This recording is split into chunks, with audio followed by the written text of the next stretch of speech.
Coming up on the ACSA Legislative Lunch Break, Surrett and I will get you all of your latest news and information from the state capitol and CDE with an in-depth analysis on how it impacts your school community. We are hours away from the end of election night, but there are still plenty of races nationwide that have yet to be decided. Coming up, we'll take you live to Washington, D.C. for some analysis on what happened on election night. The ACSA Legislative Lunch Break starts now.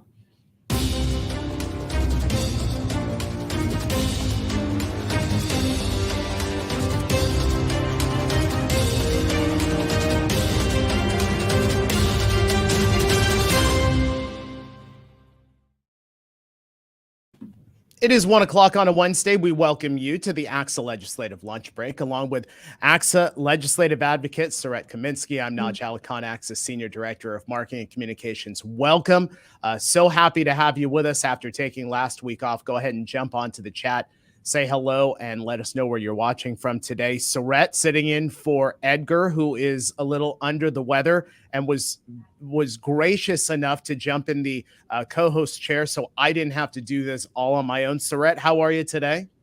Excellent. I mean, I'm riding some adrenaline from this morning, waking up at 5, checking the news, checking the stats. I'm into it. I need to get some popcorn.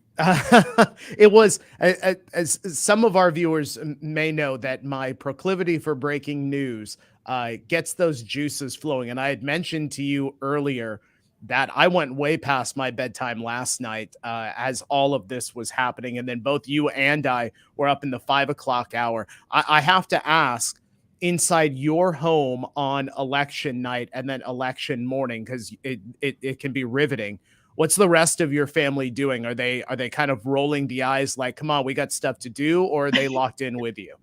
They're locked in with me. Baby and toddler all. They were just watching the news this morning. Makes sense. My wife fell asleep. She's like, I don't know how you find this stuff interesting.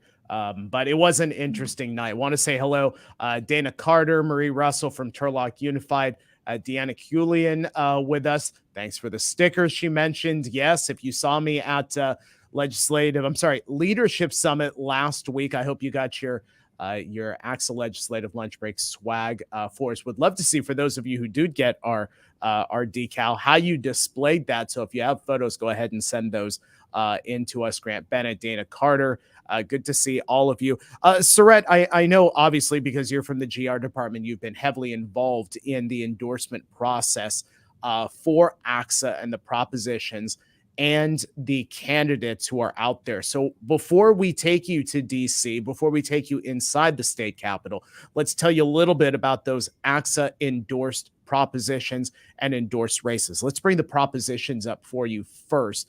And we'll tell you how you can access all of the endorsed candidates and propositions over on our website in just a second. Proposition 27, which would have legalized online sports wagering, that is voted down 83%.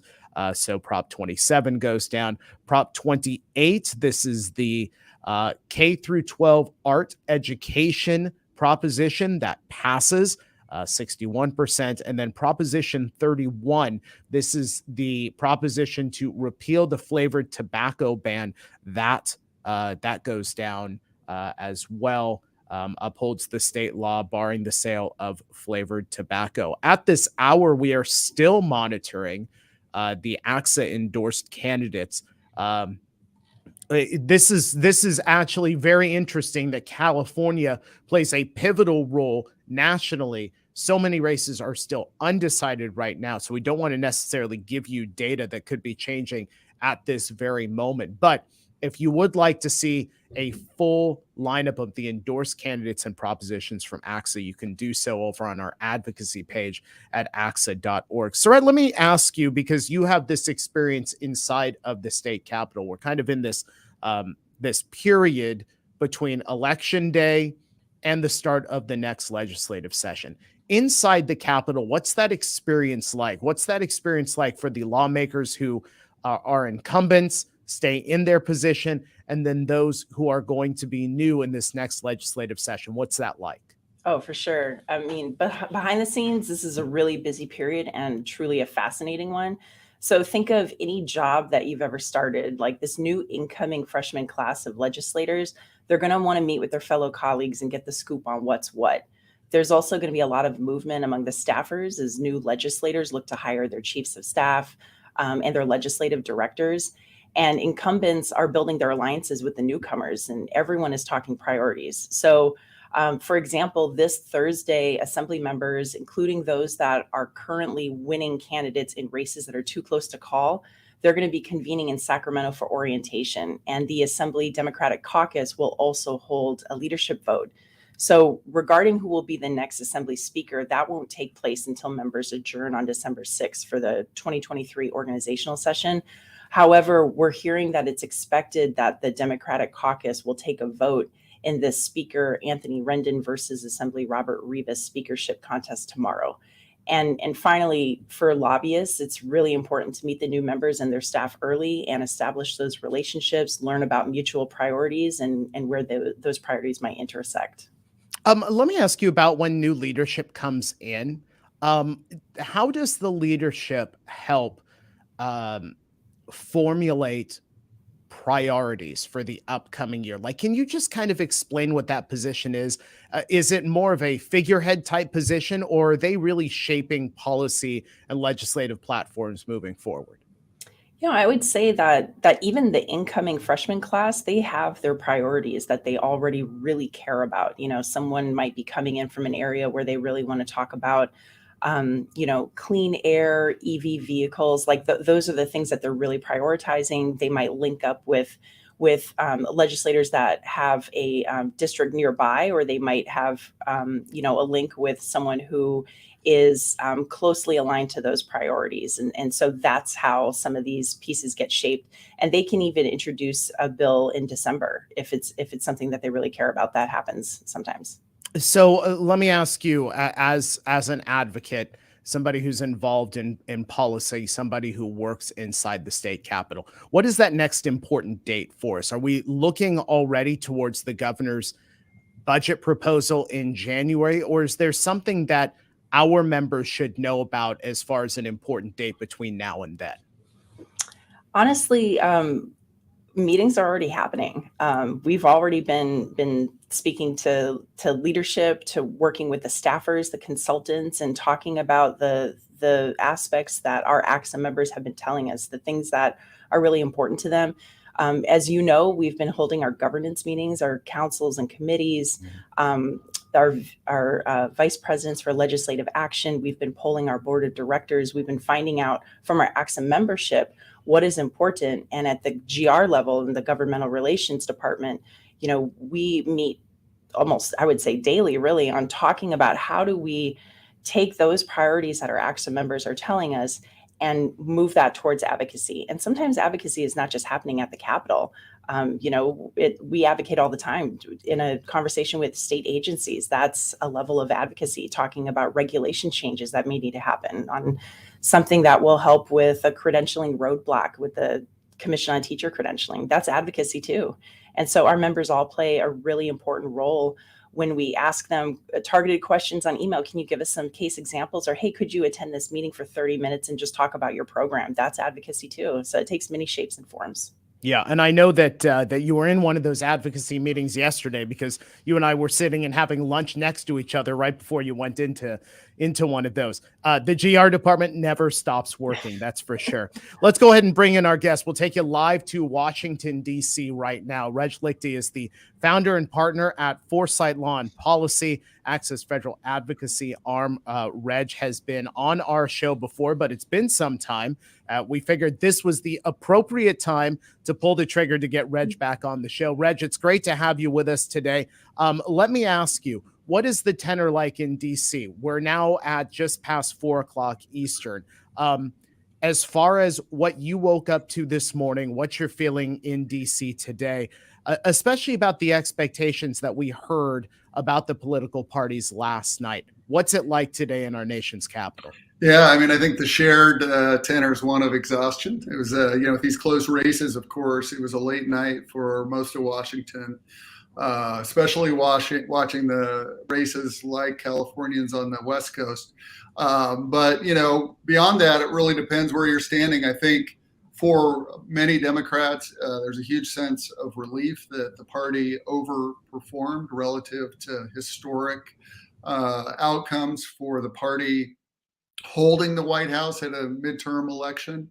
I think a lot of excitement on the Democratic side about the contest that's still open for both bodies, but especially for the Senate. And I think on the Republican side, frankly, given especially all of the hype leading up to the race about a potential, red wave that never materialized, there are serious questions about where they go from here, including, I think, new questions about, the challenge that Kevin McCarthy might face as he tries to become Speaker of the House should the Republicans gain the final 14 seats or so that they need of the 55 remaining open seats to secure control of the House. So, just a lot of reflecting still to do as some of these additional races come in the door. Yeah, absolutely. It's all fascinating. What were some of the surprises for you last night, and how much did the issues of the economy, crime, and abortion play into some of what you saw? Yeah, I think one of the really pleasant surprises of the night that, looking across the nation, there were about 10 ballot initiatives. You mentioned California's that were focused on education. Voters were very clearly favorably disposed to voting in favor of new education initiatives, including new funding for things like early childhood education. We saw an exciting sort of constitutional amendment in New Mexico that will provide dedicated funding for young kids over time, but also, new investments in K-12 education, school meals, new bond authority for both K-12 schools and post-secondary institutions. So really just exciting to see that, across the country, voters shared really a common desire to try to do more for our schools. And I think that, again, just kind of turning back to, the expectation that there would be, possible threat to education leaders like Senator Murray, who, was pleasantly surprised to see her win by a pretty significant margin, but also that, for education champions on the education committees, we saw a lot of folks that have been good to public education winning re-election. In terms of the big issues that were motivating voters, I think we'll see a lot of research, additional research in the coming days, but the initial exit polls show that in some of the key battlegrounds, especially places like Pennsylvania, where the Democrats were able to pick up a Senate seat, that Democratic voters were highly motivated by reproductive choice, kind of as a top stated issue, significant issues around and continued commitment by a lot of Democratic voters around gun control, and other issues. Then on the Republican side, not surprisingly, the exit polls were showing a lot of continued motivation around immigration, around crime, and inflation. I think the big surprise among those issues was that inflation, while it was expected to be maybe the driver of this election, really came in a second or third tier in a lot of jurisdictions. Not that it wasn't important, but that it wasn't the decisive factor for a lot of voters. Yeah, I was actually very interested by that because so many times we just heard economy, inflation, and it doesn't seem like that turned out to be the number one issue. Folks, if you do have questions for Reg, go ahead and put those into the chat, and we'll get to those near the end. Reg, let me shift to the impact of last night and what we can expect as far as, right now we're going to need some additional time counting votes in many states. But what happens to the president's educational advocacy if we do have a shift in either house? Yeah, so it's a really interesting question. And I think one thing we know with certainty about the 118th Congress that will begin in January is that it's going to be closely divided, right? We're going to have a Senate that is almost 50-50. Again, the House this year and last year was separate. The majority is only separated by about 5 votes. We're going to be in a very similar circumstance, but with one or both of the Senate possibly shifting to the Republicans, the calculus is even more complex for the White House. And I think what it means is that, obvious, right, in vote counting, the White House will have to focus on trying to win Republican votes for whatever education initiatives, whatever education spending they want to do. To get to 60 in the Senate is always a challenge.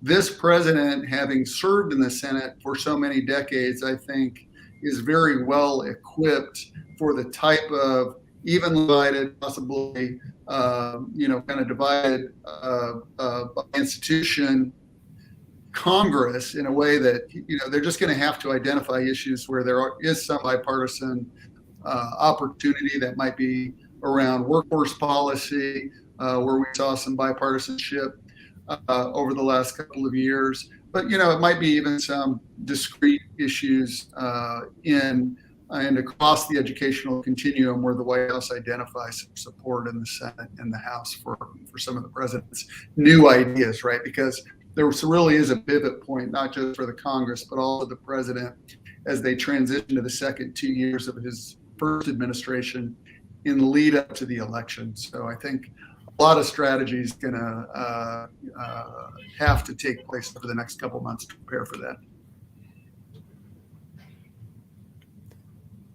Well, speaking of strategies, we talked about this at the top of the show. Some of these races are still undecided, and others, like the Georgia Senate race, will come down to that runoff. So when there's that part 2 of an election, do we see shifts in messaging because the candidates have additional data from Election Day, and especially shifts to attract that third-party voter as we had in Georgia?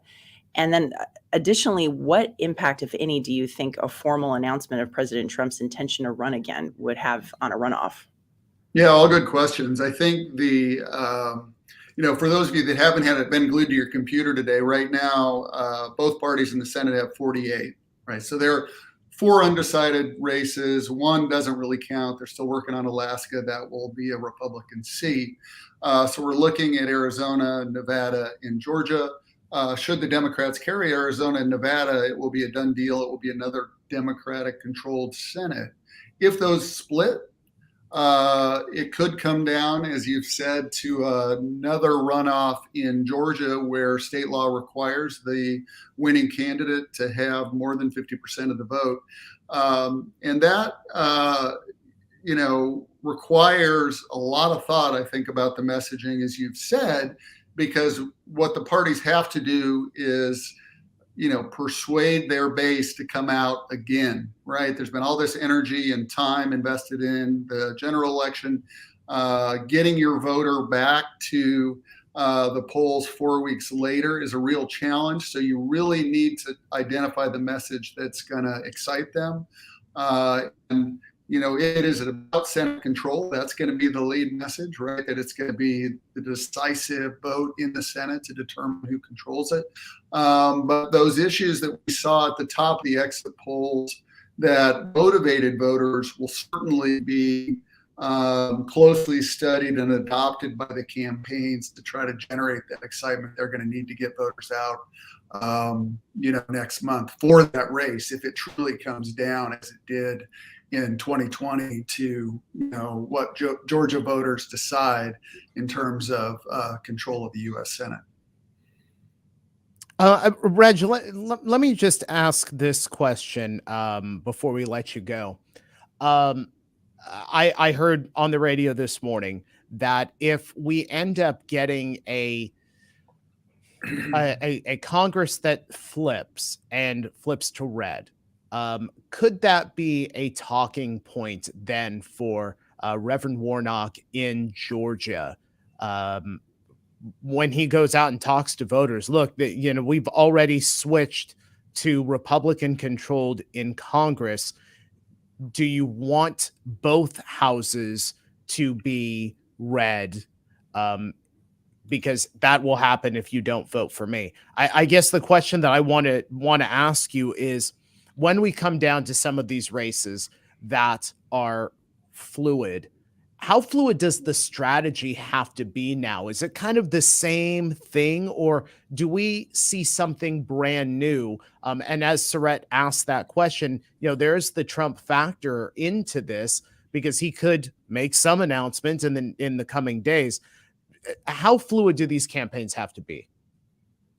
Yeah, and I'm sorry I failed to respond to the Trump question. Maybe we could lead off with that. I mean, I think that, everyone assumed that what the former president was planning to do was to try to, use a Republican wave to kind of serve as the backdrop for announcing that he was planning to run in 2024. I think that privately and probably soon publicly, there are a number of Republicans who are pointing the finger at the former president for selecting, literally handpicking some candidates that have proved to be problematic across some of these really key races. So I think, there'll be an effort really behind the scenes to try to persuade him to hold off on any announcement until after the Georgia runoff, if that is in fact the decisive race, because he is such a motivating factor for Democratic voters, especially. I think the threat of a second Trump presidency is, again, looking for those issues to excite Democratic voters to come out to the polls in December. Nothing, energizes them more than the threat of a second Trump White House. And I would say, I think the strategy beyond that for Senator Warnock has to be, fluid. The idea that he might be able to persuade, his voters to come out again because of flip in the House is a very good possibility. I think the Republicans also have to worry that some of their voters might be inclined to stay home if they see that the House is already flipped. They might feel a lower sense of urgency about the Senate because divided government's already been achieved. A lot of this is, of course, speculative. I think we'll know more as some of the additional kind of research that follows every election occurs in the coming days. But again, it's about energizing your voter to come out again quickly after a pretty exhaustive cycle, to, for donors that are funding these campaigns to open up their wallets again for what will probably prove to be sort of a record-setting amount of spending over a 4-week period. So just a lot of factors here that are driving the process. So Reg, one of our longtime viewers, ACSA member Ellen Wheeler, asks a question that's related. Do you think the independent voters will turn out in a runoff election? Yeah, I do. I think that, I think the issues that motivate, the two primary party voters are the same things that bring independents to the polls. They can be, of course, more likely to be turned off by some of the really negative rhetoric that follows a lot of these big races. But I think, for a lot of these voters, there's a sense that their vote actually counts in a race like this in a way that it doesn't in other circumstances. So I think that there's likely to be a pretty good turnout again.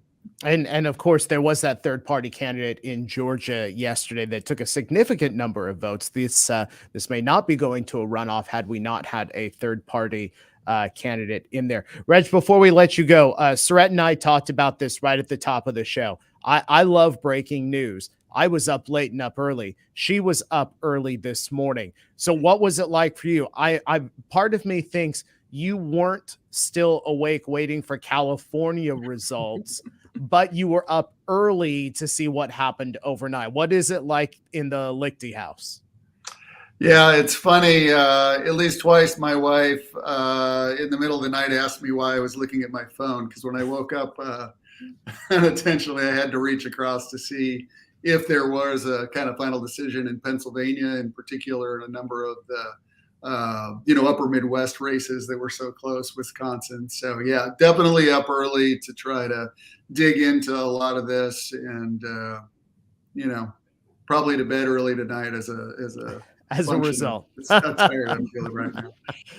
Reg Lichty, founder and partner at Foresight Law and Policy, ACSA's federal advocacy arm. Reg, great to have you with us today.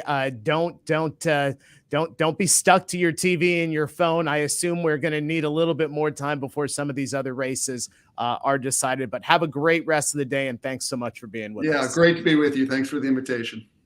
All right. So, Saret, let me just ask you before we close out today.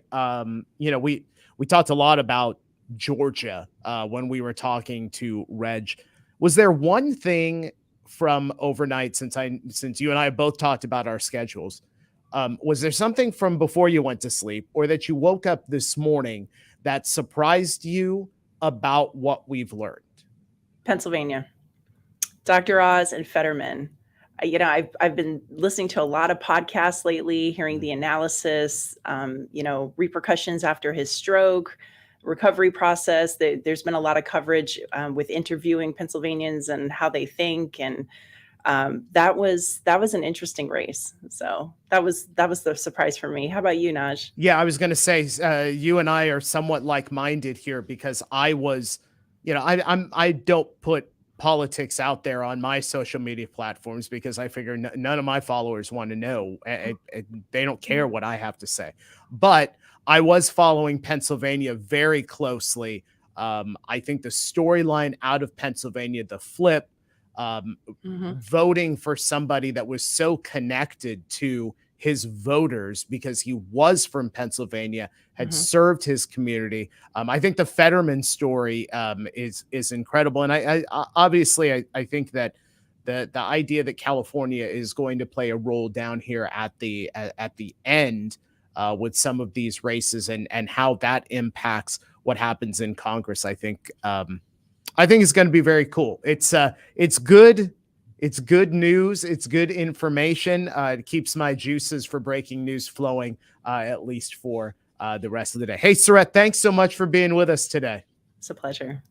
And thank you so much, folks, for being with us here on the ACSA Legislative Lunch Break. We are live and interactive Wednesdays here on ACSA Facebook and ACSA YouTube. Have a great rest of the week. We will see you next time.